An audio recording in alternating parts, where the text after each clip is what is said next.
Hello, this is Virgil Labrador, Editor-in-Chief of Satellite Markets and Research, and we're here at the Satellite 2021 show in Washington, D.C., well, at the outskirts of Washington, D.C., the first satellite show in 18 months since the pandemic hit, with Adnan Al Muhairi. He's the CTO, the Chief Technology Officer of Yahsat. It's a leading satellite operator in the Middle East, but they have global ambitions, and Adnan is here to talk all about that. They've also made some announcements here at the show. So, Adnan, welcome to this videocast. Thank you. Pleasure to be here. So, Adnan, maybe let's start with, before we go into the announcements that you made, let's backtrack a bit from our benefit of our readers who are not too familiar, who have not been following things very closely. You merged with Turaya several years back, right? That's how that's going. Turaya is a mobile operator, you guys are a satellite operator. How's that working out? So it's really been working out very well, I have to say. We have now a fleet of 5 satellites, 2 MSS satellites and 3 mainly in FSS, which means we can provide services everywhere from L-band to Ka-band. So this has been, this has increased the breadth of offering that we can offer to our clients, and it's been a very successful joining of the companies. So you continue to provide mobile telephony services, right? Absolutely, absolutely. We continue to provide those services. And not only that, but we are also in the process of enhancing those mobile services. So since we have acquired Thuraya and have them join the family at Yahsat, we have procured the T4 satellite, which is going to replace our existing T2 satellite, enhancing the services to our customers from 44 East. And in addition to that, we'll be expanding the coverage area using that satellite and providing a significant increase in the capacity that that satellite offers. Right, right. And you're still a satellite operator, right? So, and you just recently had an IPO. Yes, that's true. Yeah, I think it's really a testament to the success and all the effort that the company has done. We had a very good IPO. We were oversubscribed, and you know, we'll continue with the same spirit to ensure that our shareholders get as much benefit from the company as possible. Right. And before we get into the announcements today, so Turaya was global, right? So you had global coverage of the mobile, or at least semi-global. Yeah, I mean everything really from West Africa all the way to Japan and Australia. Right. And then Yahsat also had some presence in the South America, right? That's correct. We do have coverage in Brazil. We have our Alya 3 satellite that provides a significant capacity in high throughput Ka-band. Right, right. Now talk about what you announced here, you know, for the benefit of those who weren't able to come to the show. Absolutely. We are very proud to announce that we've selected SpaceX's Falcon 9 to launch our T4 satellite, which is planned to be launched at the end of 2023. We've selected SpaceX based on the mission success criteria. It is essential for us to ensure that the satellite reaches orbit safely to continue the services to our customers.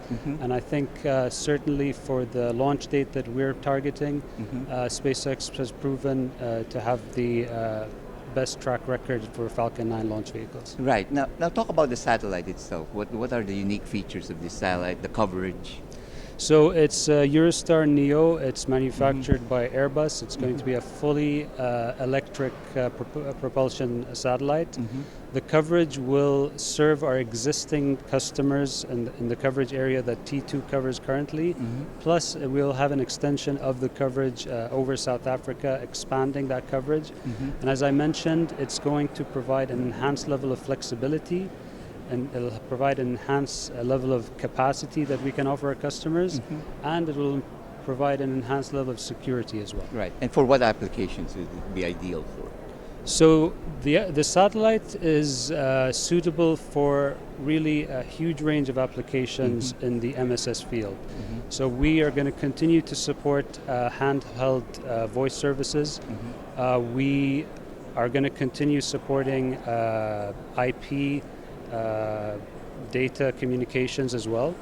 And this is, I think, where I should mention that we've also, in this conference, signed a contract. We announced that we signed a contract with Cobham, who is going to further enhance the data offering that we're proposing for our next generation system.